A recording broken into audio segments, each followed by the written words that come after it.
Garrett Wilson does not deserve the money that he got. I'm a Jet fan, and I support Garrett Wilson. And I know I listened to so many Jet guys on their podcasts over the last couple of days praising Garrett Wilson.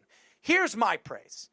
If you bring up his numbers, he played with not great quarterbacks, and Aaron Rodgers, that wasn't the same quarterback his final year as a New York Jet, because he really didn't even play his first year because he tore his Achilles with 4 plays. So let's take that out of the picture.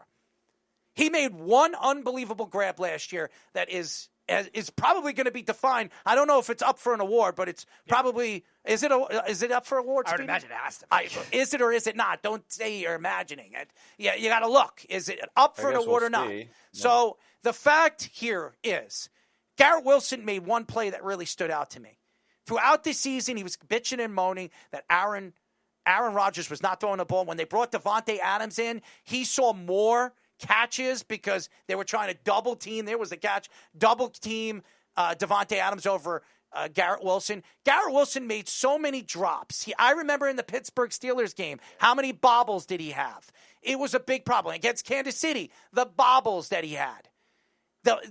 These are the facts here. If you don't play well in primetime games, why are we paying him primetime money?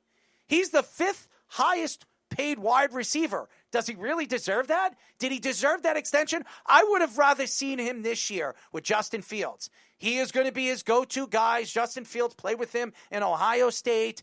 Maybe we see some electrifying plays by him and Justin Fields. To give a guy that kind of money, it's ridiculous. He hasn't done anything. Is he an all-pro player? He was Rookie of the Year. Garrett Wilson is going to be a good player. Going to be a good player.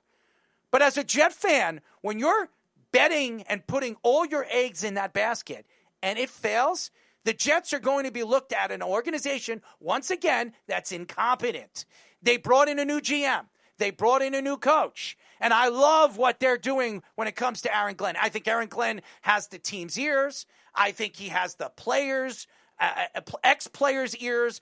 Ex-players are coming to practices and hanging out and helping these young players develop. That's what you want to see. Not an Aaron Rodgers on a football field and he's drawing all the cameras and the media as we saw them on Hard Knocks. We're seeing Aaron Glenn take over the locker room, speak for the players, not let the players speak and throw themselves out there where they look like complete jackasses, as we've seen the New York Jets and Bambi going out there and saying he's taking receipts, as we've seen over the last year or so. This is an organization that is a laughingstock, a clown organization. This is coming from a guy that is a Jet fan. And you give a guy who has not done enough the 5th highest paid wide receiving contract in NFL history, paying him almost $32.5 million a year? What are you, on drugs? That doesn't make sense. And that goes to incompetence. It goes to stupidity. What has he done that is well-deserved? How many touchdowns? What is the most touchdowns Garrett Wilson has had in a season? 7. He's never had 10. When you look at the other guys, the other 4 guys ahead of him, has every single one of them broke 10. I guarantee you they did. This guy is the highest touchdown total rate he's had is 7, and you're going to give this guy in a 3-year, 4-year span $130 million? Yeah. He's getting paid what he's doing in the NFL. Yeah. Everybody loves Garrett Wilson because he's the best wide receiver the Jets have ever had. That's not saying much, ladies and gentlemen. Could you name the next guy under him that really stood out to you? The other guy is Wayne Corbett. Remember him? Remember the flashlight, as we heard Keyshawn Johnson called him? Lavernius Coles? How about Brandon Marshall, who wasn't even really a Jet? He had 2 really good seasons with the Jets. Or Eric Decker, who was a Bronco. I want to talk about a Jet, a guy that was drafted by the Jets. Garrett Wilson is the best one. And that is sad when you think about it. This organization's been around. They've won a Super Bowl in 1969. They never had a wide receiver on that team. Watching the Jets over the years and make these lousy draft picks and bring in these lousy wide receivers as tight ends over the years, it becomes like a draw for laughter. Everybody that thinks of the New York Jets and their stupidity, they're very good at drafting defensive players, yes. Horrible at drafting drafting offensive players. As we talk about the quarterback position, they're going to free agency trying to soar for a quarterback and try to hope you can spin the wheel, make the deal, when you had guys like Sam Darnold, who you drafted, who accomplished a lot over there in Minnesota, or Geno Smith, who accomplished a lot in Seattle, almost won an MVP, and both guys almost were up for MVPs, and they couldn't do it with the Jets. And then you go after guys I'm not going to mention who couldn't hit a broadside of a barn, okay? Well, let's be honest here. And clowns hiring people like Robert Saleh, who sits there and prances all day long saying that he's taking receipts, all gas, no brake. And then you got these media guys like Jake going out there and saying this is a good contract. This is horrible. This could set the Jets back for the next 5 to 6 years if this guy can't stay healthy. Now, to Sauce Gardner, very well deserved. This guy is one of the top 3 corners in the league. Last year, he had an off year. There are guys that have off years. Nevertheless, when this guy is playing at the top of his game, yeah, he's pulling on jerseys. So is everybody. Patrick Surtain, to me, is the only corner in this league I take over this guy.